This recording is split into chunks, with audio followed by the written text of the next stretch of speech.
Hello दोस्तों, कैसे हैं आप लोग। मेरा नाम है मयंक और हम लोग कर रहे हैं आईटीटी का पूरा कॉन्सेप्चुअल रिवीजन। एक पूरी सीरीज आने वाली है 12 डेज की। तो चैनल को सब्सक्राइब कर देना। एंड मैं जो ये बुक यूज कर रहा हूँ आईटीटी कंसाइज बुक, आप चाहो तो इसको परचेज कर सकते हो, आपको डिस्क्रिप्शन में लिंक मिल जाएगा। चलिए स्टार्ट करते हैं रिवर्स चार्ज मैकेनिज्म से। देखो, दो प्रकार से टैक्स कलेक्ट करती है गवर्नमेंट। एक होता है फॉरवर्ड चार्ज, एक होता है रिवर्स चार्ज। फॉरवर्ड चार्ज मतलब सप्लायर जो होता है, सप्लायर माल सेल करता है कस्टमर को, कस्टमर से वो जीएसटी कलेक्ट करता है और फिर वो जीएसटी को डिपॉजिट कर देता है गवर्नमेंट, क्या बोलते हैं, गवर्नमेंट के पास। ये आपको चैप्टर नंबर 1 इंट्रोडक्शन लेक्चर जो है आपको यूट्यूब चैनल पे मिल जाएगा। उसमें जाओगे तो अच्छे से समझ में आ जाएगा मैं एग्जैक्टली क्या बोल रहा हूँ। और रिवर्स चार्ज में क्या होता है, जो रेसिपेंट होता है वो खुद ही अपना जीएसटी जमा करवाता है गवर्नमेंट के पास।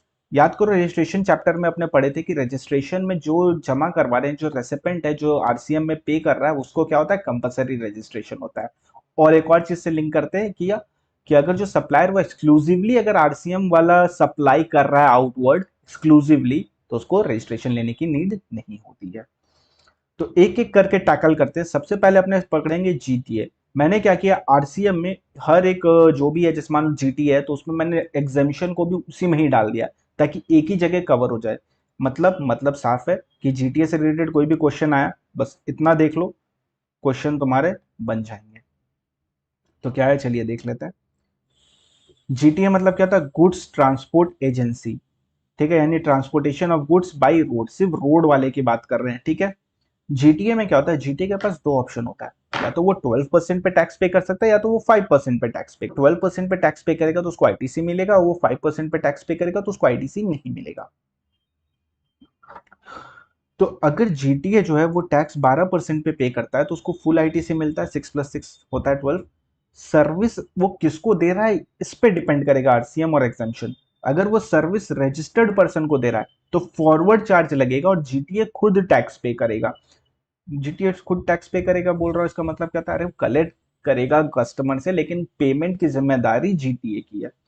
अगर वो सर्विस अनरजिस्टर्ड पर्सन को देता है, ठीक है, नोटिफाइड पर्सन को देता है, तो फॉरवर्ड चार्ज मतलब जीटीए खुद पे करेगा टैक्स। और अदर्स को देता है, अदर अनरजिस्टर्ड पर्सन को अगर दे रहा है तो एग्जेम्प्ट है, कोई टैक्स नहीं पे करेगा उसमें। अब ये नोटिफाइड पर्सन कौन होते हैं, फैक्ट्री, सोसाइटी, कोऑपरेटिव सोसाइटी, कोई भी बंदा जो रजिस्टर्ड है जीएसटी में, body corporate, partnership firm, casual taxable person, और ये सारे जो भी लोकेटेड है टैक्सेबल टेरिटरी में, इनको बोलते हैं नोटिफाइड पर्सन।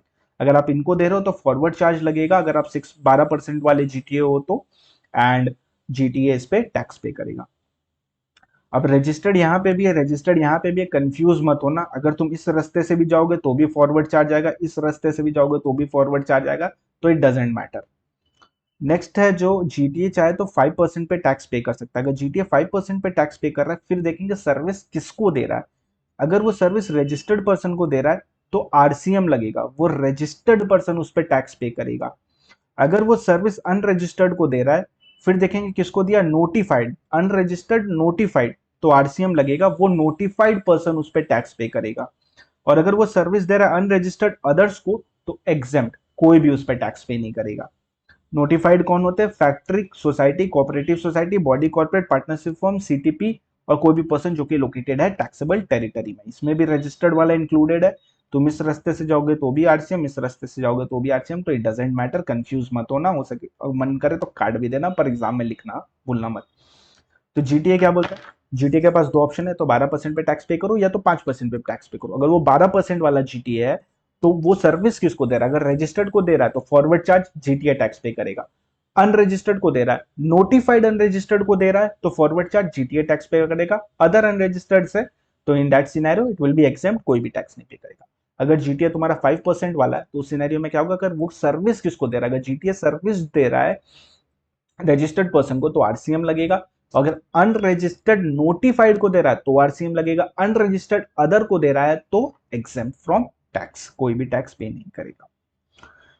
जीटीए जो सर्विस है वो किसको दिया है, गवर्नमेंट अथॉरिटी को दिया है, जो कि डिडक्ट करेगी TDS under section 51। GTA service to government और local authority which has taken registration under GST only, the keyword is only, for the purpose of deducting tax under section 51, TDS वाले chapter में समझेंगे, and not for making taxable supply of goods, तो GTA service exempt हो जाएगी। मतलब मतलब साफ है कि अगर जो जीटी है वो सर्विस किसको दे रहा है, गवर्नमेंट अथॉरिटी को दे रहा है। वो गवर्नमेंट अथॉरिटी क्यों रजिस्ट्रेशन लिए, क्योंकि उसको टैक्स डिडक्ट करना है 51 में, इसीलिए वो। और किस लिए रजिस्ट्रेशन नहीं लिया, supply of goods and service नहीं करे, वो सिर्फ और सिर्फ टैक्स डिडक्ट करती है, इसीलिए उसको रजिस्ट्रेशन लेना है। रजिस्ट्रेशन चैप्टर से लिंक करें, वहां आपने क्या पढ़े थे, जो 51 में डिडक्ट करता है उसको कंपलसरी रजिस्ट्रेशन होता है।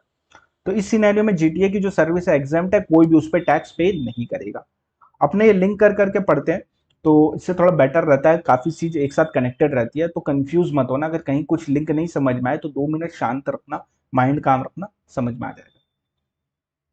जीटीए सर्विस और भी कुछ एग्जाम्प्ट होती है, कब होती है, अगर आप transportation of goods by GTA कर रहे हो जहां पे consideration is up to 1500 of a consignment in single carriage और 750 फॉर सिंगल कंसाइनी। नहीं समझा, सिंपल भाषा में बताता हूं। अगर आप अपना माल गुड्स जो है आप सेंड कर रहे हो जीटीए के थ्रू रोड, तो इस सिनेरियो में क्या होगा, अगर आपका भाड़ा 1500 तक का है तो एग्जाम्प्ट, या 750 तक का है तो एग्जाम्प्ट। अब ये दोनों में क्या डिफरेंस है, दोनों में डिफरेंस ये है कि मान लीजिए कि सिंगल कैरेज मतलब एक गाड़ी है, उस गाड़ी में सिर्फ आपका माल जा रहा है, उस केस में अगर आपका भाड़ा 1500 तक का है तो एग्जाम 1500 के ऊपर है तो जैसे ऊपर पढ़ के आए फॉरवर्ड या आरसीएम अकॉर्डिंगली एप्लीकेबल हो जाएगा। और अगर आपका भाड़ा, एक गाड़ी है उसमें बहुत सारे गुड्स हैं, उसमें आपका एक गुड्स है और आपका भाड़ा 750 रुपया तक है तो एग्जाम, वरना टैक्सेबल, जैसे ऊपर पड़े फॉरवर्ड या RCM depending on the circumstances लग जाएंगे। बहुत सिंपल है, एक गाड़ी है उस गाड़ी में आपका माल जा रहा है, सिर्फ आपका ही माल जा रहा है तो 1500 तक का अगर भाड़ा है तो एग्जाम। एक गाड़ी है जिसमें बहुत सारा माल है उसमें आपका भी माल है तो उस सिनेरियो में 750 रुपए तक का अगर आपका भाड़ा है तो एग्जाम, वरना टैक्सेबल। जीटीए सर्विस और क्या एग्जाम्प्ट है, अगर आप transportation of goods by GTA कर रहे हो, क्या क्या कर रहे हो देख लो यहाँ पे, defence equipment, relief material for victim, milk, salt, food, grain, flour, pulse, rice, sugar नहीं लिखा हो याद रखना, organic manure, fertiliser, newspaper and magazine, agricultural produce. अगर आप ये सारी चीजों को ट्रांसपोर्ट कर रहे हो जीटीए के थ्रू तो इन दैट सिनेरियो वो एग्जाम्प्ट है, आपको कोई टैक्स नहीं देना, किसी को कोई टैक्स नहीं देना है। Defence equipment, relief material for victim, milk, salt, food grain, flour, pulse, rice, organic manure मतलब fertiliser, newspaper and magazine, agriculture produce. तो ये है पूरा जीटीए। जीटीए से रिलेटेड कोई भी क्वेश्चन आएगा आप सीधा इस वाले पॉइंट पे आना, आपका सारे क्वेश्चन इजीली सॉल्व हो जाएंगे, ऐसा कुछ भी नहीं है जो इसमें कवर नहीं है। अब बात करते हैं renting of motor vehicle. Next point है रेंटिंग ऑफ मोटर व्हीकल।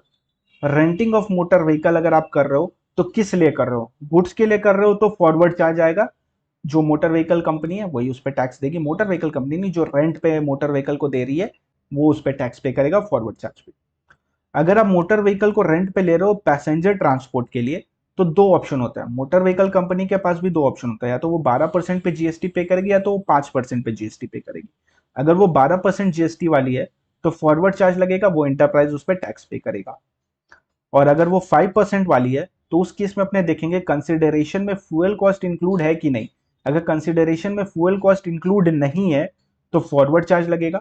अगर कंसिडरेशन में फ्यूल कॉस्ट इंक्लूड है तो फिर देखेंगे कि सप्लायर कौन है, सप्लायर, अगर सप्लायर बॉडी कॉर्पोरेट है तो फॉरवर्ड चार्ज लगेगा, वो बॉडी कॉर्पोरेट ही उस पर टैक्स पे करेगी। अब supplier other than body corporate है तो अब देखेंगे सर्विस किसको दे रहा है, अगर उसने सर्विस दी है बॉडी कॉर्पोरेट को तो आरसीएम लगेगा, और अगर उसने सर्विस दी है अदर देन बॉडी कॉर्पोरेट को तो फॉरवर्ड चार्ज लगेगा, जो सप्लायर है वही टैक्स पे करेगा। एंड अगर उसने बॉडी कॉर्पोरेट को दी है तो आरसीएम लग जाएगा। कंफ्यूज हो गए मत हो, मैं हूं ना, एक सिंपल ट्रिक बताता हूं, हो सके तो इसका स्क्रीनशॉट ले लो अगर बुक नहीं ली है तो। अगर ये 5 कंडीशन क्यूमुलेटिवली सेटिस्फाई हो जाते हैं तो आरसीएम, वरना फॉरवर्ड चार्ज, आग बंद करके मार देना, आंसर ऑलवेज राइट होगा। अगर ये 5 कंडीशन क्यूमुलेटिवली सेटिस्फाइड है तो आरसीएम, वरना फॉरवर्ड चार्ज। क्या है, सप्लायर जो होना चाहिए वो अदर देन बॉडी कॉर्पोरेट होना चाहिए, रेसिपेंट बॉडी कॉर्पोरेट होनी चाहिए, कंसिडरेशन में फ्यूल कॉस्ट इंक्लूड होना चाहिए, पैसेंजर ट्रांसपोर्ट वाला होना चाहिए, एंड सप्लायर जो है वो 5% जीएसटी पे करने के लिए ऑप्ट करना चाहिए।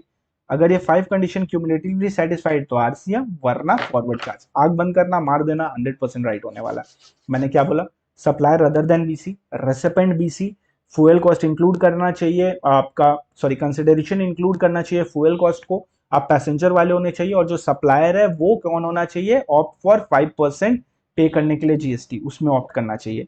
अगर ये 5 कंडीशन क्यूमुलेटिवली साटिस्फाइड तो आरसीएम, वरना फॉरवर्ड चार्ज। ये किसके लिए? रेंटिंग ऑफ मोटर व्हीकल के लिए। अब इससे ज्यादा सिंपल नहीं हो पाएगा। अब आरबीआई, ठीक है, आरबीआई का पढ़ते हैं। All services supplied by RBI is exempt. RBI कोई भी सर्विस देती है वो एग्जेम्प्ट होती है। All service supplied to RBI. अब सर्विस आरबीआई को कौन दे रहा है? मैं क्या बोला, पहले वाले सिनेरियो में आरबीआई जो सर्विस देती है वो एग्जेम्प्ट होती है। अब कोई आरबीआई को अगर सर्विस दे रहा है तो जनरली फॉरवर्ड चार्ज लगता है, मतलब जो सर्विस दे रहा है वही टैक्स पे करेगा। पर अगर ओवरसीइंग कमिटी है तो इस सिनेरियो में आरसीएम लगता है और आरबीआई लाइबल टू पे टैक्स होता है। इसमें आरबीआई आरबीआई सिर्फ एक ही बार जीएसटी पे करता है, वो है ओवरसीइंग कमिटी के केस में। बाकी सब सिनेरियो में या तो एग्जेम्प्ट है और या तो फिर फॉरवर्ड चार्ज लगता है। आउटसाइड इंडिया वाले केस में भी एग्जेम्प्ट होता है, आउटसाइड इंडिया वाले केस में भी एग्जेम्प्ट होता है, यानी कोई भी सर्विस जो कि सप्लाई की गई आरबीआई को बाई आउटसाइड इंडिया, यानी आउटसाइड इंडिया से कोई सर्विस आरबीआई को मिल रही है तो वो एग्जेम्प्ट होती है। तो आरबीआई जो भी सर्विस देगा वो एग्जेम्प्ट है, आरबीआई कोई भी सर्विस लेगा वो जनरली फॉरवर्ड चार्ज है, पर अगर ओवरसीइंग कमिटी है तो आरसीएम लगेगा और आरबीआई उसमें टैक्स पे करेगी। और अगर आउटसाइड इंडिया से कोई सर्विस आरबीआई को आ रही है तो वो एग्जेम्प्ट होती है। लॉयर आर्बिट्रल ट्राइब्यूनल, इसमें बहुत लोगों को कंफ्यूजन होता है, आज मिटा देते हैं, आ जाओ। सर्विस टू, टू बहुत इंपॉर्टेंट होता है, टू बाई यहाँ पे, ठीक है। अब लॉयर सर्विस किसको दे रहा है, यहाँ ये मैटर करता है। अगर lawyer service non business entity को दे रहा है, ठीक है, मिस्टर मयंक को दे रहा है, तो इन दैट सिनेरियो एग्जेम्प्ट, कोई टैक्स पे नहीं करेगा उसमें। सर्विस जो दे रहा है वो सीजीएसजी या लोकल अथॉरिटी को दे रहा है तो एग्जेम्प्ट। अगर वो बिजनेस एंटिटी को दे रहा है, मयंक लिमिटेड को दे रहा है, तो उस सिनेरियो में क्या होगा? उस सिनेरियो में हम लोग एग्रीगेट टर्नओवर देखेंगे मयंक लिमिटेड का। क्या उसका एग्रीगेट टर्नओवर ऐसा था to make it eligible for exemption from registration? आप रजिस्ट्रेशन चैप्टर पढ़े तो आपको पता है 10-20 होता है या 40 होता है। अगर मेरा एग्रीगेट टर्नओवर 10-20-40 से कम है तो इन दैट सिनेरियो मैं जो भी सर्विस लूंगा लॉयर से वो एग्जेम्प्ट हो जाएगी। पर ये अपने को प्रीसीडिंग फाइनेंशियल ईयर का देखना है, ठीक है। Aggregate turnover make it liable for registration, तो इन दैट सिनेरियो आरसीएम लगेगा, बिजनेस एंटिटी उस पर टैक्स पे करेगी, मयंक लिमिटेड उस पर टैक्स पे करेगा। तो मैंने क्या बोला, लॉयर की कोई भी सर्विस है अगर वो मयंक को मिली तो एग्जेम्प्ट, सीजीएसडी को मिली तो एग्जेम्प्ट, मयंक लिमिटेड को मिली तो अब देखेंगे क्या मयंक लिमिटेड का aggregate turnover preceding financial year में उसको लाइबल करता था क्या रजिस्ट्रेशन के लिए? अगर करता था तो आरसीएम लगेगा, मयंक लिमिटेड टैक्स पे करेगा। अगर नहीं करता था तो एग्जेम्प्ट, कोई टैक्स पे नहीं करेगा उसमें। अब देखो सप्लायर कौन है, वो सीनियर एडवोकेट है, सॉरी सप्लायर जो है वो सीनियर एडवोकेट है। रेसिपेंट अनदर एडवोकेट या firm of advocate including senior advocate. Supplier senior advocate है, रेसिपेंट कोई भी हो, कोई भी एडवोकेट या फर्म ऑफ एडवोकेट हो सकता है। उस सिनेरियो में क्या देखेंगे, उस सिनेरियो में अपने देखेंगे कि एग्रीगेट टर्नओवर ऑफ फर्म या advocate in preceding financial make it eligible for exemption from registration, तो एग्जेम्प्ट, और liable for registration to RCM. मतलब कुछ नहीं, यही वाला चीज यहाँ पे कॉपी पेस्टेड है, सेम सेम चीज अप्लाई करना। यानी जिसको सर्विस दे रहा है सीनियर एडवोकेट, देखेंगे जिसको सर्विस दिया है क्या उसका प्रीसीडिंग फाइनेंशियल ईयर में एग्रीगेट टर्नओवर ऐसा था कि उसको रजिस्ट्रेशन लेना तो आरसीएम, ऐसा था कि रजिस्ट्रेशन नहीं लेना तो एग्जेम्प्ट, कोई भी टैक्स पे नहीं करेगा। और यहाँ पे आरसीएम मतलब क्या हो गया, रेसिपेंट टैक्स पे करेगा ना, आरसीएम मतलब तो वही होता है। अब गवर्नमेंट, गवर्नमेंट में क्या होता है, ऑल सर्विस प्रोवाइडेड बाय सीजीएसजीएलटी एग्जेम्प्ट। गवर्नमेंट कोई भी सर्विस देती है एग्जेम्प्ट, ऑब्वियसली अपने पे टैक्स लगा के एक हाथ से लेके दूसरे पे तो रखेगी नहीं ना, इसलिए exempt. But except few cases है, ध्यान देना बहुत इंपॉर्टेंट है। अगर सर्विस उसने दी है बिजनेस एंटिटी, मैं रजिस्टर्ड पर्सन नहीं बोल रहा हूं, ध्यान दो वर्ड्स में, ठीक है। मैं क्या बोल रहा हूं, बिजनेस एंटिटी को उसने सर्विस दी है टैक्सेबल टेरिटरी में, तो आरसीएम लगेगा, business entity liable to pay GST. Government ने सर्विस दी है बिजनेस एंटिटी को जो कि नॉन टैक्सेबल टेरिटरी में है, उस केस में फॉरवर्ड चार्ज लगेगा और गवर्नमेंट टैक्स पे करेगी। अगर गवर्नमेंट ने कोई भी सर्विस दी है वो एक्सेप्ट, एक्सेप्ट 3 क्या, सबसे पहले अगर उसने बिजनेस एंटिटी को कोई सर्विस दी है, वो बिजनेस एंटिटी इंडिया में है टैक्सेबल टेरिटरी में, तो आरसीएम लगेगा, वो बिजनेस एंटिटी उस पर टैक्स पे करेगी। बिजनेस एंटिटी बोल रहा हूँ, रजिस्टर्ड पर्सन ने। और अगर उसने सर्विस बिजनेस एंटिटी को दी है जो कि आउटसाइड इंडिया है, तो in that scenario forward charge लगेगा, गवर्नमेंट खुद उस पर टैक्स पे करेगी। अब रेंटिंग ऑफ इमूवेबल प्रॉपर्टी, इसकी सर्विस जो है हमने दी है किसको, रजिस्टर्ड पर्सन को। हमने किसको दी है, रजिस्टर्ड पर्सन को। बिजनेस एंटिटी नहीं बोल रहा हूँ, रजिस्टर्ड पर्सन, इन्वॉल्व में रजिस्टर्ड पर्सन देखेंगे तो आरसीएम लगेगा, वो रजिस्टर्ड पर्सन उस पर जीएसटी पे करेगा। और अगर उसने सर्विस दी है अनरजिस्टर्ड पर्सन को तो फॉरवर्ड चार्ज लगेगा, गवर्नमेंट एंटिटी खुद उस पर टैक्स पे करेगी। तो गवर्नमेंट एंटिटी ने अगर रेंटिंग ऑफ इमूवेबल प्रॉपर्टी की है तो किसको की है वो देखेंगे। अगर उसने सर्विस जो दी है वो रजिस्टर्ड को दी है तो आरसीएम लगेगा, वो रजिस्टर्ड पर्सन उस पर टैक्स पे करेगा।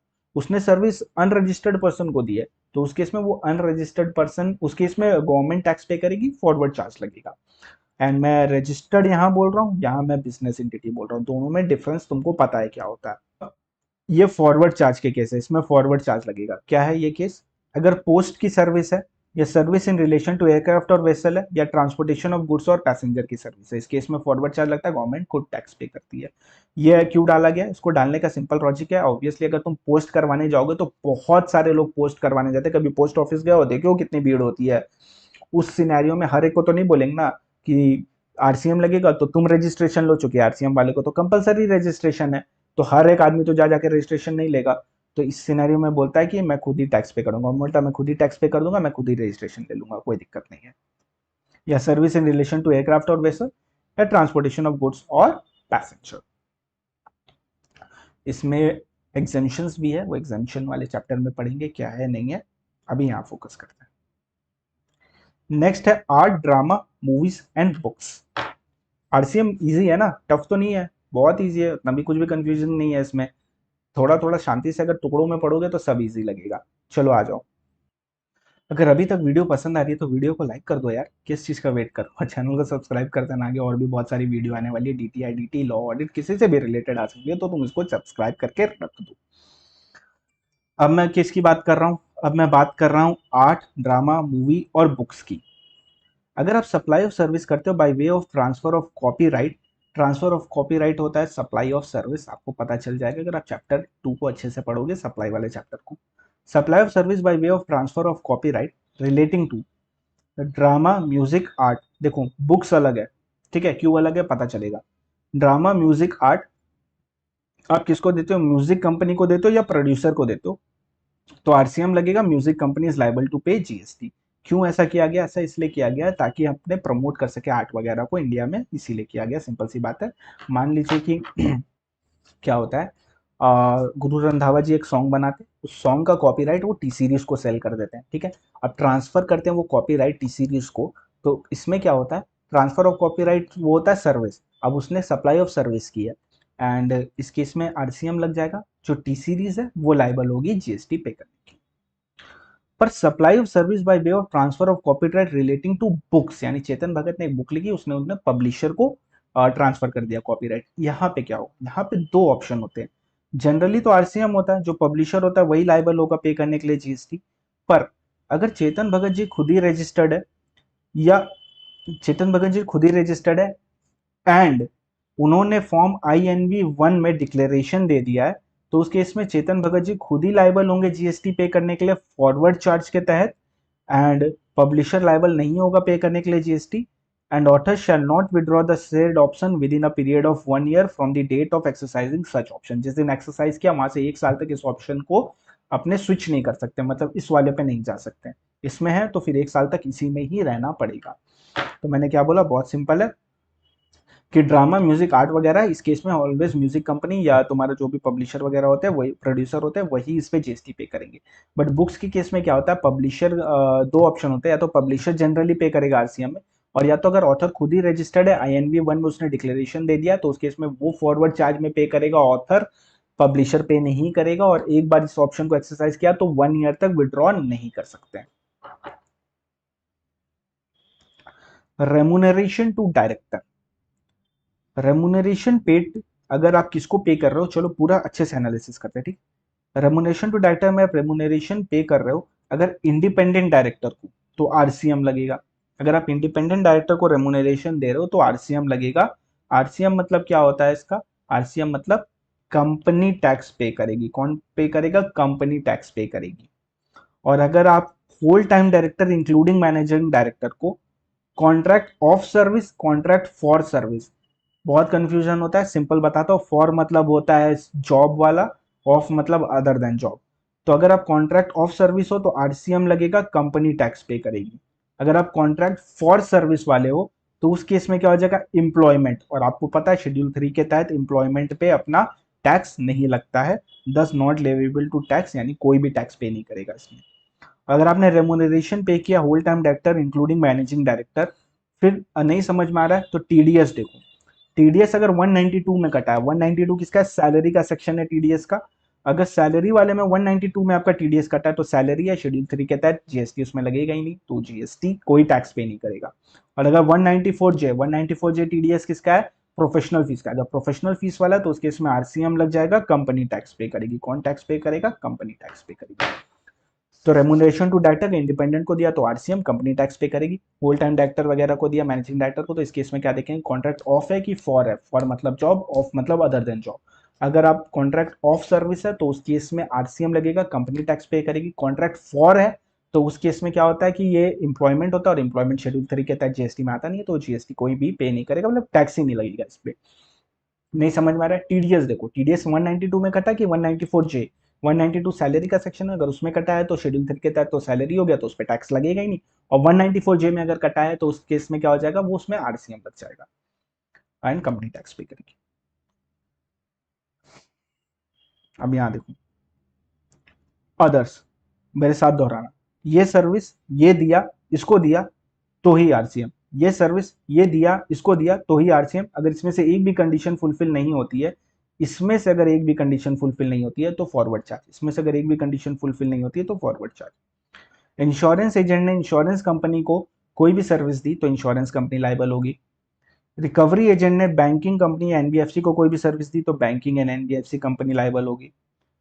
इंडिविजुअल बोल रहा हूं, ठीक है, याद रखना है, individual direct selling agent other than body corporate and firm, अगर इंडिविजुअल डायरेक्ट सेलिंग एजेंट है other than body corporate and firm है, तो बैंकिंग एंड एनबीएफसी को सर्विस दी है तो बैंकिंग एंड एनबीएफसी कंपनी उस पर टैक्स पे करेगी।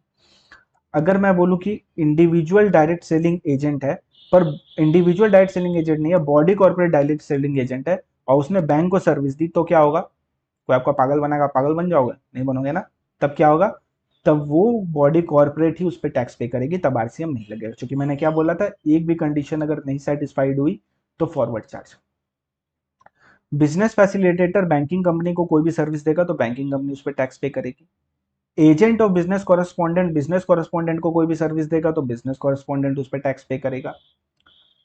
ये कौन, 6 और 7 में ही सबसे ज्यादा कंफ्यूजन होता है, ठीक है, 6 और 7 यही एग्जाम में ज्यादा टेस्ट भी होता है, तो यहाँ अच्छे से ध्यान देना। यहाँ इधर उधर भटको मत, इधर आओ इधर आओ इधर आओ, पानी पियो, चलो मैं भी एक बार पानी पी लेता हूँ।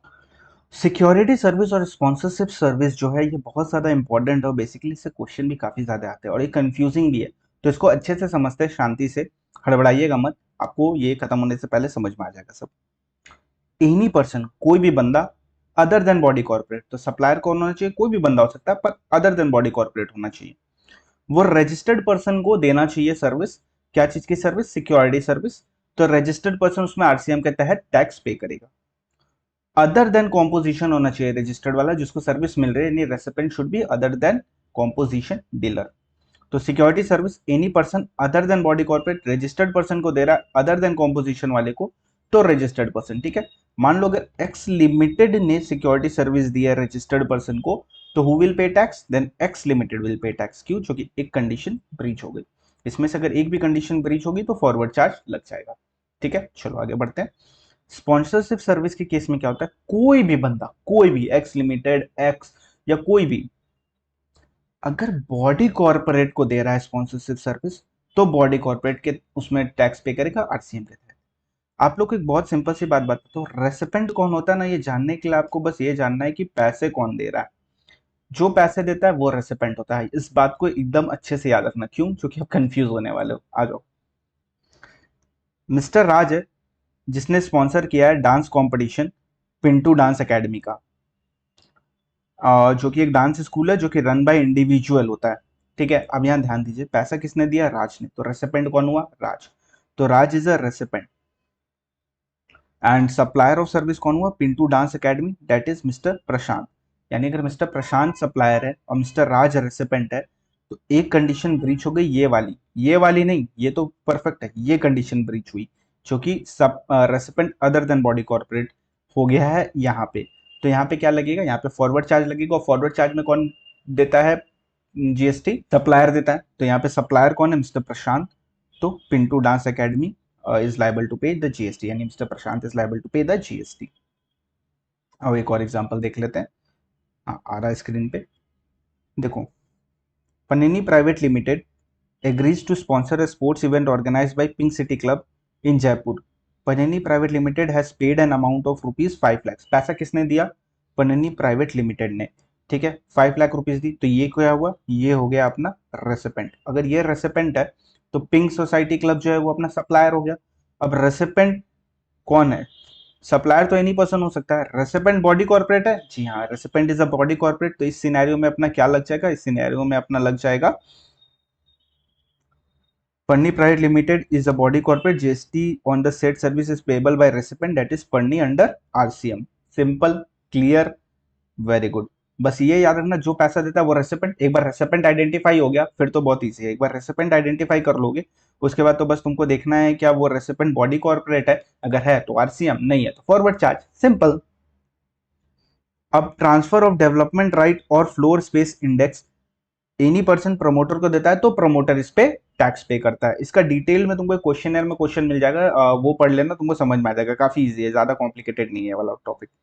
बस इतना याद रखो कि अगर एफएसआई प्रमोटर को ट्रांसफर होता है तो प्रमोटर उस पर टैक्स पे करता है। अब कुछ आरसीएम है, जैसे इंपोर्ट सर्विस के केस में क्या होता है? अगर आप इंपोर्ट सर्विस करते हो तो क्या होता है? इंपोर्ट सर्विस के केस में any person from non taxable territory, मतलब ऑब्वियसली इंपोर्ट सर्विस में तो बाहर से आएगा ना सर्विस। अगर बाहर से सर्विस आ रहा है, चाहे कोई भी बंदा अगर बाहर से सर्विस दे रहा है, अगर किसी भी बंदे को दे रहा है तो आरसीएम लगेगा, और एनटीओआर को दे रहा है तो फॉरवर्ड चार्ज लगेगा। ठीक है। वेसल के केस में क्या होता है? इंपोर्टर लाइबल होता है। वेसल के केस में क्या होता है? वेसल से आप ट्रांसपोर्ट करके गुड्स अपना मंगा रहे हो तो वेसल वाले केस में इंपोर्टर लाइबल होता है to pay GST under RCM. अब एक बार इसको क्विक रिवीजन कर लेते हैं ताकि आप लोग को अच्छे से याद हो जाए। इंश्योरेंस एजेंट इंश्योरेंस कंपनी को दिया तो इंश्योरेंस कंपनी टैक्स पे करेगी। रिकवरी एजेंट बैंकिंग को दिया तो बैंकिंग कंपनी उस पर टैक्स पे करेगी। Individual direct selling agent other than body corporate NBFC या बैंक को दिया तो एनबीएफसी और बैंक उस पर टैक्स पे करेगी। बिजनेस फैसिलिटेटर ने बैंकिंग को दिया तो बैंकिंग कंपनी उस पर टैक्स पे करेगी। एजेंट ऑफ बिजनेस कॉरेस्पॉन्डेंस को दिया तो बिजनेस कॉरेस्पॉन्डेंट उस पर टैक्स पे करेगा। Any person other than body corporate अगर रजिस्टर्ड को दिया है तो रजिस्टर्ड उस पर टैक्स पे करेगी। स्पॉन्सरशिप सर्विस में अगर कोई भी बंदा बॉडी कॉर्पोरेट को दिया है तो बॉडी कॉर्पोरेट उस पर टैक्स पे करेगी। इसको आइडेंटिफाई करने के लिए मैंने क्या बोला? जिसने पैसा दिया पहले उसको आइडेंटिफाई करो क्वेश्चन में। वो आइडेंटिफाई हो गया तो वो हो गया रेसिपेंट। अब वो हो गया रेसिपेंट तो बस देख लो वो बॉडी कॉर्पोरेट है कि नहीं। अगर वो बॉडी कॉर्पोरेट है तो आरसीएम लगा देना, वरना फॉरवर्ड चार्ज। सिंपल। एफएसआई के केस में प्रमोटर लाइबल होता है। इंपोर्ट सर्विस के केस में आरसीएम लगता है, लेकिन एनटीओआर का केस में फॉरवर्ड चार्ज लगता है।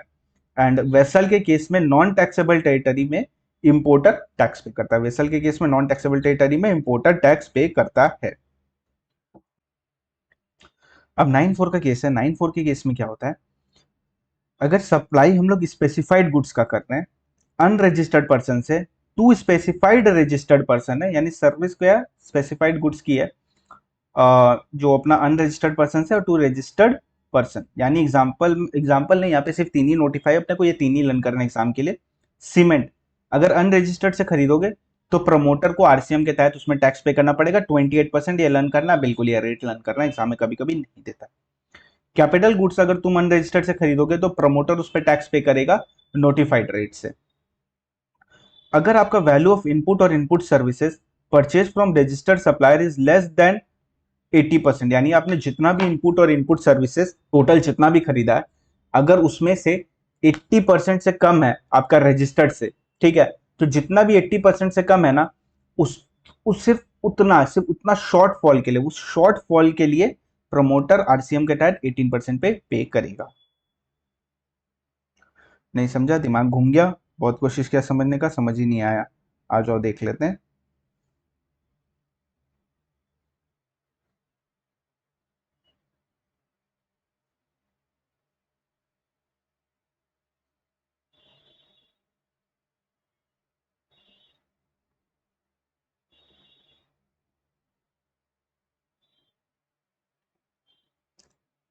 आ जाओ इधर, ठीक है। देखो क्या होता है यहाँ पे इस सिनेरियो में। मान लो total input and input services जो मैंने परचेज किए वो 100 रुपए की है। इस सिनेरियो में क्या हुआ, 70 रुपीज मैंने रजिस्टर्ड से लिया है और 30 रुपीज मैंने अनरजिस्टर्ड से लिया है। 70 + 30 तभी 100 होते हैं ऑब्वियसली। तो 70 + 30 हो गया 100। मैंने क्या बोला, कम से कम 80% रजिस्टर्ड से होना चाहिए, तो कम से कम 80 रुपया रजिस्टर्ड से होना चाहिए था, पर आपने सिर्फ 70 किया। तो कितना कम है, 10 कम है। तो जो 10 रुपए है वो ऐड करके उसमें बस 18% पे आप आरसीएम से टैक्स पे कर देना। 18% करके आप आरसीएम पे टैक्स पे कर देना सिर्फ उस 10 रुपए में, उस शॉर्टफॉल के लिए। सिंपल है। एक क्वेश्चन बनाओगे ना, इजीली समझ में आएगा, बहुत ईजी है। 95 मैंने रजिस्ट्रेशन में बोला होगा कि आपको यहाँ पे समझेगा। 95 में क्या होता है, देखो 95 मतलब क्या हो गया ना, आप लोग इसको ऐसे बोल सकते हो, ओला, उबर एंड आपका क्या हो गया, ओयो हो गया, देन आपका अर्बन क्लैप हो गया, अर्बन क्लैप हो गया, ये सारी कंपनी है, ठीक है। तो transportation of passengers service by cab या motorcycle through e commerce operator, यानी यहाँ पे क्या हो गया, यहाँ पे अपना हो गया ओला उबर, ये सब आ गए। ओला उबर के केस में आरसीएम लगता है और इको लाइबल होता है, यानी मैं एज अ पैसेंजर नहीं दूंगा, जो ड्राइवर है वो टैक्स नहीं देगा। आरसीएम के तहत इको उस पे लाइबल होगा टैक्स देने के लिए, आरसीएम के तहत इको उस पे लाइबल होगा टैक्स देने के लिए। फिर एक नेक्स्ट जो है अपना वो ओयो और urban clap, service by way of providing accommodation in hotel, in guest house या हाउसकीपिंग सर्विस, यानी ओयो, अर्बन क्लैप। तो इस केस में क्या होता है, अगर आपका होटल है, ठीक है, वो ऑलरेडी रजिस्टर्ड है, अगर आपका होटल ऑलरेडी रजिस्टर्ड है तो फॉरवर्ड चार्ज ही लगेगा, होटल ही उस पर टैक्स पे करेगा। बट अगर नहीं रजिस्टर्ड है तो उस केस में आरसीएम लगेगा और इको लाइबल होगा उस पर टैक्स पे करने के लिए, इको लाइबल होगा उस पर टैक्स पे करने के लिए। तो इको 95 में अपने क्या पढ़े, ई कॉमर्स ऑपरेटर में, अगर ई कॉमर्स ऑपरेटर जो है आपका, ठीक है, वो कौन है, ओला उबर है, तो आरसीएम लगेगा, ओला उबर ही रजिस्ट्रेशन लेगा और वही उस पर टैक्स पे करेगा। याद करो हम लोग पढ़े थे 95 वाली सर्विस है तो एग्जाम्प्ट होते हैं हम लोग, ठीक है। ओला उबर ही रजिस्ट्रेशन लेगा और ओला उबर ही उस पर टैक्स पे करेगा। अगर आप ओयो हो या अर्बन क्लैप हो, ठीक है, अगर आपका जो होटल है वो लाइबल टू रजिस्टर्ड है तो उसके इसमें होटल ही टैक्स पे करेगा फॉरवर्ड चार्ज में। पर अगर आपका होटल लाइबल टू रजिस्ट्रेशन नहीं है तो उस सिनेरियो में कौन पे करेगा, ओयो ही उसका टैक्स पे करेगी और रजिस्ट्रेशन भी वही लेगी। आ जाओ फटाफट यहाँ पे कुछ देख लेते हैं फटाफट, ताकि थोड़ा सा और कॉन्फिडेंस बिल्डअप हो जाए। हरिश्चंद्र वो न्यू दिल्ली का, उसने रिक्वेस्ट किया एक मोटर कैब को, और इस मोटर कैब का नाम था सुपर राइड, कि उसको ट्रैवल करना है दिल्ली से गुड़गांव, ठीक है। तो हरीश क्या हो गया, पैसेंजर हो गया। Perry limited, super ride is a mobile application owned and manage by Perry India limited. तो इको कौन है इसका, पेरी इंडिया, तो रजिस्ट्रेशन किसको लेना, पेरी इंडिया को। टैक्स कौन पे करेगा, पेरी इंडिया टैक्स पे करेगा, या यहाँ पे लिखा है Perry India owns and manage the mobile, Perry India limited and ECO located in India is liable to pay GST. Executive director को सिटिंग फीस दी है और सैलरी दी है 1.5 लाख की।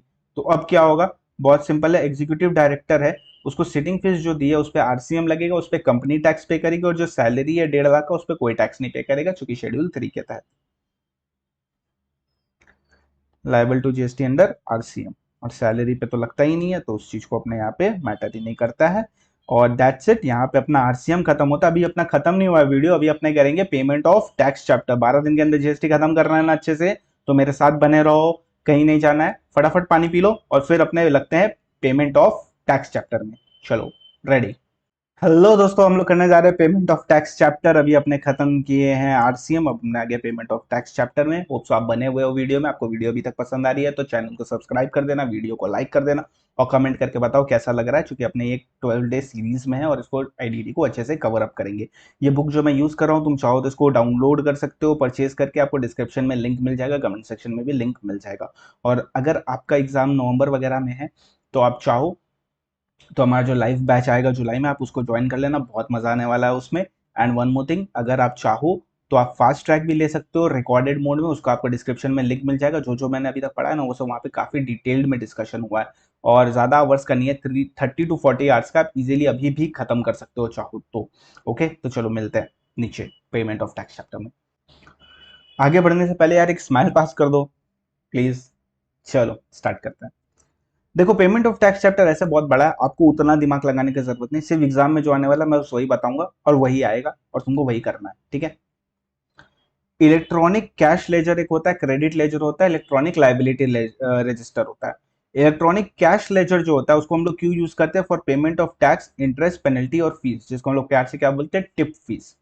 इसमें मेजर हेड होता है, माइनर हेड होता है। मेजर हेड में CGST, SGST, IGST और सेस होता है। माइनर हेड में तुम्हारा tax, interest, penalty and fees होता है। हर एक का एक एक माइनर हेड होता ही है, ठीक है। पहले क्या हुआ होता था कि अगर आप CGST में पैसे डालो तो आप उसको एस के लिए नहीं यूज कर सकते हो। अगर आप CGST का टैक्स में पैसा डालो तो आप CGST का टैक्स का पैसा CGST का इंटरेस्ट में यूज नहीं कर सकते हो। बट अब अमेंडमेंट आ चुकी है, अब जो भी अमाउंट आप एंटर करोगे माइनर हेड में एंड मेजर हेड में can be transferred to any other major or minor head. Cross utilization among major and minor head is now possible. अब किसका भी पैसा कहीं पे भी यूज करो, कोई दिक्कत नहीं है। पहले क्या होता था, अगर आप किसी का भी पैसा किसी एक में डाल दे तो बस वो उसी चीज के लिए यूज होगा, भले ही गलती से क्यों ना हो गया हो आपसे। तो सिंपल सी बात है, इलेक्ट्रॉनिक कैश लेजर में आप जो भी कैश डिपॉजिट करते हो, मतलब बैंक के थ्रू जितना भी ट्रांसफर करते हो, वो सब इलेक्ट्रॉनिक कैश लेजर में आता है। उससे आप टैक्स दे दो, इंटरेस्ट दे दो, पेनल्टी दे दो, फीस, ये सब की पेमेंट कर सकते हो। मेजर रेट होता है, माइनर रेट होता है, पर आप क्रॉस यूटिलाइजेशन हो जाता है तो आप किसी भी को किसी से भी कर सकते हो। बट इसको आप यूटिलाइज, इसमें क्रेडिट क्या क्या होता है? Fees, tax, interest, penalty, TDS and TCS claim भी इसी में ही क्रेडिट होता है। तो MCQ क्या बनेगा? MCQ आपका बनेगा ये वाला, TDS एंड TCS क्लेम। ये आप भूल जाओगे तो इसको याद रखना, TDS एंड TCS क्लेम कहाँ आता है? इलेक्ट्रॉनिक क्रेडिट लेजर में नहीं, इलेक्ट्रॉनिक कैश लेजर में। अब इलेक्ट्रॉनिक क्रेडिट लेजर में क्या होता है ना, ये इलेक्ट्रॉनिक क्रेडिट लेजर को आप सिर्फ और सिर्फ टैक्स पेमेंट के लिए यूज कर सकते हो, वो भी आउटपुट टैक्स पेमेंट के लिए, ठीक है। और इसमें क्रेडिट क्या होता है? इनपुट टैक्स क्रेडिट, यानी इसमें पैसा कहां से आता है? आपका जो भी ITC है वो इलेक्ट्रॉनिक क्रेडिट लेजर में आ जाता है। फिर उसको आप सेट ऑफ करते हो, जिसको हम लोग बोलते हैं, यूज करते हैं for payment of output tax. तो इसमें देखने वाली बात यह है कि इलेक्ट्रॉनिक कैश लेजर को टिप फीस के लिए यूज कर सकते हो, इलेक्ट्रॉनिक क्रेडिट लेजर को यूज कर सकते हैं सिर्फ आउटपुट टैक्स के लिए और किसी चीज के लिए नहीं। अब manner of utilisation, this is very very important. इसी अपने को वैल्यू ऑफ सप्लाई एक्चुअली करना है इसके बाद, पर वैल्यू ऑफ सप्लाई हम लोग तब तक नहीं कर पाएंगे जब तक अपने को ये नहीं पता होगा, इसीलिए अपने इसमें आए, ठीक है। अब ये क्या होता है, चलो देख लेते हैं। सबसे पहले क्या करोगे ना, सबसे पहले IGST इनवर्ड वाला पकड़ोगे, इनवर्ड परचेज के टाइम जितना IGST हुआ वो पकड़ो। और उस अब हम लोग क्या करते हैं, जितना भी इनवर्ड में परचेज किया है उसको सेट ऑफ करते हैं आउटपुट से। फर्स्ट लेक्चर जाके देख लेना, यूट्यूब पे है अवेलेबल। तो इसमें क्या होगा, IGST में जितना भी परचेज किया सबसे पहले उसको सेट ऑफ करो, सबसे पहले उसको सेट ऑफ करो IGST आउटवर्ड से, और फिर जो बचा उसको सेट ऑफ करो CGST SGST आउटवर्ड से इन एनी मैनर। फिर क्या होगा, इनवर्ड। अच्छा, जो मेरे स्टूडेंट है उनको पता होगा मैं क्या बोलने वाला हूँ। ये CGST SGST में सबसे पहले हम लोग C से करेंगे, फिर S से करेंगे। क्यों? ताकि अपना आंसर एक जैसा दिखे। CGST इनवर्ड में जितना है, मतलब जितना परचेज किए थे उस समय जो CGST लग के आया, वो CGST को कैसे एडजस्ट करेंगे? सबसे पहले C को C से एडजस्ट करेंगे, फिर जो बचा वो I से एडजस्ट करेंगे। C और S को कभी नहीं करेंगे, S और C को कभी नहीं करेंगे, ये गलती कतई मत करना। खैर इतना तो आता ही होगा। SGST का जितना भी इनवर्ड है उसको क्या करेंगे, सबसे पहले हम लोग सेट ऑफ करेंगे SGST से, फिर सेकंड हम लोग सेट ऑफ करेंगे IGST से। S को C से कर देते हैं ना? नहीं, नहीं करते। कोई पागल बनाएगा, बनोगे नहीं? बनोगे ना? तो बस याद, ये सिंपल है। First we will utilise input IGST, then accordingly other, ये मैंडेटरी हो गया, लॉ में लिखा हुआ है। फिर input of CGST can not, sorry, input of CGST can not be used against SGST और वाइसी वर्सा। दिमाग घूम गया? नहीं समझ में आया क्या हो रहा है? बता रहे ना, बैठा हूं ना। देखो क्या होता है, सबसे पहले जब हम लोग IGST परचेज करते हैं ना, परचेज करते हैं, मान लो IGST लग गया, तो उस IGST को एडजस्ट कर दो सबसे पहले IGST आउटवर्ड से, और बचा अगर कुछ तो C और S को इन एनी प्रोपोर्शन कर दो। फिर सेकेंडली जितना भी तुम्हारा CGST इन लग के आया ना इनवर्ड में, उसको तुम सेट ऑफ कर दो CGST आउटवर्ड से, फिर कुछ बचा तो IGST आउटवर्ड से। फिर जितना भी SGST लग के आया उसको सबसे पहले सेट ऑफ कर दो SGST आउटवर्ड से, फिर IGST आउटवर्ड से अगर कर दो, अगर बचा है तो। पर C और S को कभी साथ में मत करना। इसके ऊपर हम लोग ने बहुत सारे सम्स किए थे फास्ट ट्रैक बैच में, आपको याद होगा तो। चलिए आगे बढ़ते हैं। Order of discharge of liability, order of discharge of liability, यानी अगर आपने पैसा डाला है तो सबसे पहले पैसा किस किस चीज में एडजस्ट होगा? सबसे पहले all dues of previous tax period, सबसे पहले पुराना टैक्स पीरियड का अगर कोई ड्यू है तो उसको एडजस्ट करेंगे। All due related to current tax period, फिर करेंट टैक्स पीरियड का जितना ड्यू है उसको करेंगे। And all dues including demand determined under 73 and 74 demand and recovery chapter का है ये सेक्शन। तो सबसे पहले सारे dues of previous tax period, फिर सारे dues of current tax period, फिर all dues relating to demand under section 73 and 74। Certain liabilities only to be discharge through cash. कुछ कुछ लाइबिलिटी है जो कि सिर्फ और सिर्फ कैश से ही डिस्चार्ज होंगी। वो क्या है? टीडीएस और टीसीएस, कॉम्पोजिशन लेवी, कॉम्पोजिशन का पेमेंट आप सिर्फ कैश में करोगे, वैसे भी उसको आईटीसी तो मिलता नहीं, वो क्रेडिट वैसे भी यूटिलाइज नहीं कर पाएगा, तो उसको कैश में ही करना पड़ेगा। आरसीएम का पेमेंट आपको कैश में करना पड़ेगा, आप अपना क्रेडिट यूटिलाइज नहीं कर सकते हो उसके लिए, हालांकि उसको पेमेंट करने के बाद आपको पास इनपुट टैक्स क्रेडिट वापस आ जाता है उतना रुपए का। इंटरेस्ट, पेनल्टी, फीस और any other amount under this act. देखो यहाँ टैक्स लिखा है क्या? यहाँ पे नहीं ना, क्यों? क्योंकि टैक्स को अपने किसी कर सकते हैं क्रेडिट से ऊपर पढ़ के आना, क्योंकि उसी के लिए ही यूटिलाइज कर सकते हैं ना, तो इसलिए यहाँ पे नहीं लिखा। कुछ कुछ चीजें सिर्फ कैश से जाएंगी, टीडीएस टीसीएस वाले, कॉम्पोजिशन, आरसीएम, टिप फीस नहीं, इफ फीस, जो टी है वो तो ऊपर से ज्यादा ही जाएगा क्रेडिट लेजर से। चालान क्या जनरेट करते हैं? पीएमटी 06 कितना दिन के लिए वैलिड होता है? 15 डेज के लिए वैलिड होता है। अब बात करते हैं section 50 interest. This is also one of the most important topic. Interest on tax paper generally किस पे लगता है? Net liability. नेट मतलब output tax minus input tax.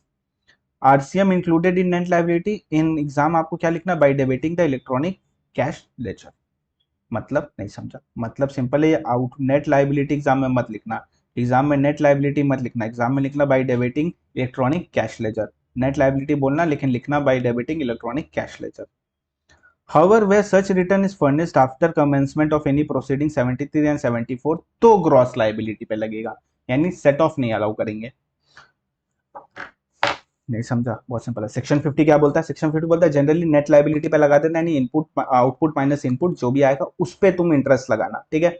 और इसको हम लोग एग्जाम में क्या लिखेंगे? By debiting electronic cash laser. Net liability को हम लोग एग्जाम में क्या बोलते हैं? By debiting electronic cash laser. And अगर 73 74 वाला डिमांड है और उस पर इंटरेस्ट लग रहा है तो वो आउटपुट, वो सिर्फ ग्रॉस पे लगेगा, सिर्फ आउटपुट पे, इनपुट सेट ऑफ नहीं कर सकते हो।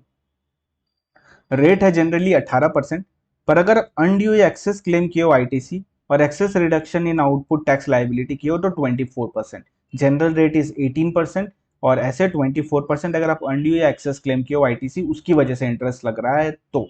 और इस सिनेरियो में भी 18 भी लग सकता, आपका ग्रॉस भी लग सकता है, नेट भी लग सकता है, डिपेंड करता है। अगर 73 74 वाला है तो फिर ग्रॉस लग जाएगा, काट देंगे इसको, हटाओ। और interest is charge from the day succeeding the day tax was due till the actual date of payment. Exam purpose के लिए 31st of the succeeding month in which TOS is determined. TOS तो अभी तक करके आ चुके होगे तो समझ ही आया होगा टीओएस कब तक आता है। और टीओएस जिस दिन आता है उसके नेक्स्ट मंथ पे 20 तक पेमेंट होता है, तो 21st डे से, यानी जिस दिन टीओएस आया उस मंथ के नेक्स्ट मंथ के 20 तक पेमेंट करना होता है। तो ड्यू डेट क्या हुई? 21st डे से till the date of actual payment तक तुमको 18 या 24% का इंटरेस्ट लगेगा। यही लिखा है section 50, one of the most important section. अब बढ़ते rule 86। This is also very much important और ये अमेंडमेंट भी था लास्ट टर्म का और इस बार आने के हाई चांसेस। क्या होता है इसमें? कुछ नहीं है, सिंपल सी बात है यार, कुछ नहीं बोलता, बता रहा हूँ। Minimum 1% of output tax liability shall be discharge using electronic cash laser. मतलब मेरा अगर आउटपुट टैक्स था 1 लाख रुपए का और मेरे पास आईटीसी पड़ा हुआ है 1,20,000 का, तो मैं क्या करता था? 1 लाख से 1 लाख सेट ऑफ करता था और 20,000 को कैरी फॉरवर्ड कर देता था। बट अब गवर्नमेंट बोलता है नहीं नहीं नहीं नहीं, ऐसा मत करो यार, कम से कम कुछ तो दो।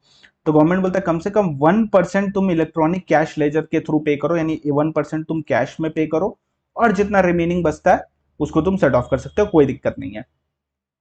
तो यहाँ देखो क्या देखा, total value of interstate supply of Raman and sons for the month of February is 100 lakhs। यानी मेरा आउटपुट टैक्स, आउटपुट सॉरी, मतलब मेरा टर्नओवर कितना है? 100 lakhs का, 18% करके लगता है, तो मेरा टोटल टैक्स लाइबिलिटी कितना हो गया? 18 लाख। 100 का 18%, 18 लाख, ये मेरा आउटपुट टैक्स है, मेरे को पेमेंट करना है।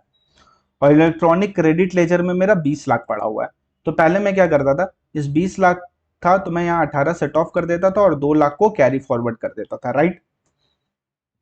पर अब ऐसा नहीं होगा। रूल 86 भी क्या बोलता है कि 99% तुम सेट ऑफ कर सकते हो, 1% कैश में देना पड़ेगा। तो बोलता है क्या, 99% कितना होता है 18 लाख का? 17,82,000। तो 17,82,000 को तुम इलेक्ट्रॉनिक क्रेडिट लेजर से सेट ऑफ कर दो और 18,000 को तुम कैश में पेमेंट कर दो, 18,000 का तुम कैश में पेमेंट कर दो। सिंपल है। आप पूरा आउटपुट सेट ऑफ नहीं कर सकते इनपुट से, आपको कम से कम 1% कैश में पेमेंट करना ही होगा। बट इसका कुछ एक्सेप्शन है, ये तुरंत नहीं लग जाता है। सबसे पहली बात ये तभी लगता है जब आपका इन अ मंथ एक्सीड करेगा 50 lakhs, यानी अगर आपका एक मंथ में 50 lakhs एक्सीड करेगा तो ही आपको 86 बी एप्लीकेबल होगा। क्या एक्सीड करेगा?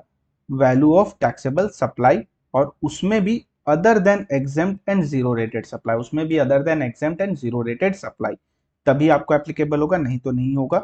यानी अपने को क्या करना है एग्जाम में, कैसे आइडेंटिफाई करोगे पता है? क्वेश्चन पढ़ोगे और जैसे तुमको किसी भी क्वेश्चन में कोई फिगर दिखे ना कि तुम्हारा टर्नओवर एक्सीड कर रहा है 50 लाख, अलर्ट हो जाना, तुरंत अलर्ट हो जाना कि 86 भी आएगा, क्योंकि ये छुप के आएगा, ये डायरेक्ट नहीं आएगा, ये छुप के आएगा, तो तुमको पता होना चाहिए कब आएगा।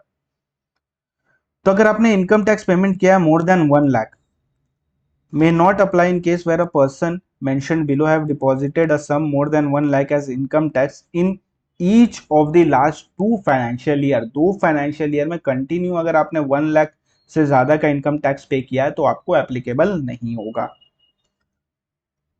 may not apply where a registered person received a refund amount of more than 1 lakh on account of unutilized ITC। Unutilised IC ये अपने उसमें पढ़ेंगे, क्या बोलते हैं, रिफंड चैप्टर में है इसका कॉन्सेप्ट, वहां पे आपको समझ में आएगा कि ये क्या बोल रहा है, कि अगर 1 लाख से ज्यादा का आपको रिफंड मिला है अनयूटिलाइज आईटीसी के लिए, जिसको हम लोग क्या बोलते हैं, इन्वर्टेड टैक्स स्ट्रक्चर, उस सिनेरियो में आपको एप्लीकेबल नहीं होगा। अपने payment in cash in excess of 1% of its total liability, if a registered person has paid more than 1% of total output tax liability using electronic cash ledger up to the said month in the current financial year, the restriction 86B will not apply। मतलब, तो assuming a scenario where in financial year 21-22 up to August 21 the total output tax liability payable was 30 lakhs total, अभी तक का total, यानी अगस्त तक मेरे को 30 lakhs का पे करना था। सच registered person has deposited 1 lakh through cash ledger, 1 lakh हमने कैश लेजर से डिपॉजिट कर दिया, and balance through electronic credit ledger. Rule 86 भी अप्लाई नहीं करेगा if the turnover during this month exceed 50 lakhs since payment made in cash is more than 1% of liability. यानी अपने को 30,000 पे करना था बट अभी तक अपने पास कितना पे करके रखे, 1 लाख, तो अपने को एप्लीकेबल नहीं होगा। ये वाला अच्छे समझने के लिए आप एक दो क्वेश्चन सॉल्व करो, आपको इजीली समझ में आ जाएगा, काफी इजीली। और किसको अप्लाई नहीं होता? Government department, PSU, local authority, statutory body. Government department, public sector undertaking, local authority, statutory body को रूल 86 भी नहीं लगता। तो रूल 86 भी किसको नहीं लगता? अगर आपने इनकम टैक्स पे किया 1 लाख से ज्यादा in each of the last 2 financial year, या आपको रिसीव हो गया refund of unutilise ITC more than 1 lakh, और या तो आपने पेमेंट कर दिया कैश में 1%। मतलब ये होता है, इसका सिंपल है कि if registered person has paid more than 1% of total output tax liability यूनिज electronic cash ledger up to the said month, in the current financial year, तो 86 भी अप्लाई नहीं होगा। ये एग्जांपल देख लेना, समझ जाओगे। और किसको अप्लाई नहीं होता? Government department, PSU, local authority और स्टैट्यूटरी बॉडी को एप्लीकेबल नहीं होता है। अब ये एक बहुत अच्छा एग्जांपल है अच्छे से समझने के लिए, रूल 86 बी और 36(4).